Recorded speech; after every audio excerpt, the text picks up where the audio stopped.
Massimo Raso, per lei la CGIL è stata come una famiglia, adesso è a capo di questa famiglia, ovviamente in ambito provinciale. Da qualche settimana è il nuovo segretario provinciale della CGIL.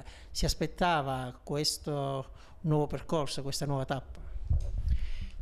Voglio dire, da quando purtroppo si è interrotto il percorso del nostro segretario, della nostra ex segretaria Mariella Lobiello, purtroppo o per fortuna, insomma sì, francamente sì, nel senso che era il percorso più naturale in realtà e quindi è quello che abbiamo seguito.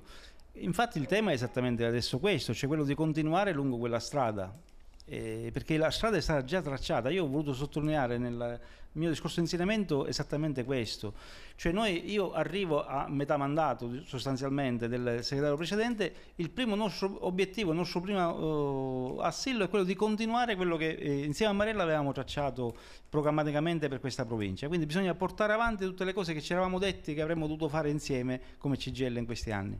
Lei, prima di prendere le redini in mano della CGIL qui ad Agrigento, è stato per qualche settimana reggente, quindi ha un po' il quadro completo della situazione. Sì, ancora di più, sono stato anche il segretario organizzativo della CGIL, sono stato nella segreteria con Piero, sono stato per lunghi anni segretario di Sciacca, segretario degli edili, segretario della Filcams.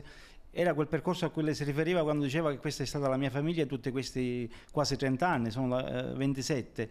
Quindi voglio dire, mi è chiara la natura dei problemi, proprio perché mi è chiara. Io ho detto e continuo a dire, e utilizzo le vostre telecamere per dirlo, che lancio un appello a tutti quelli che guardano con simpatia la CGIL, perché questo è il momento in cui devono dare una mano, se vogliono dare una mano al sindacato, perché è un momento difficilissimo, perché poi noi siamo qua dentro, ma fuori da qua dentro i problemi sono enormi e viviamo una fase davvero difficile nella quale c'è bisogno di maggiore sindacato, però c'è bisogno di un sindacato che sia moderno, che tenga conto di tutti, che abbia bisogno di tutti per fare le cose che sappiamo fare, per difendere il lavoro che c'è e per creare nuovo lavoro. Questo è, diciamo, con uno slogan, quello su cui siamo cimentati a lavorare.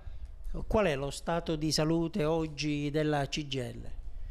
Lo stato di salute è buono, però risente oggettivamente della crisi. Cioè, se i lavoratori vengono espulsi dai processi produttivi, a parità di iscritti, perché i numeri non cambiano, anzi vanno avanti, però a parità di iscritti le entrate del sindacato sono minori, perché sono minori le entrate per ogni singolo lavoratore che viene messo in cassa integrazione e mobilità.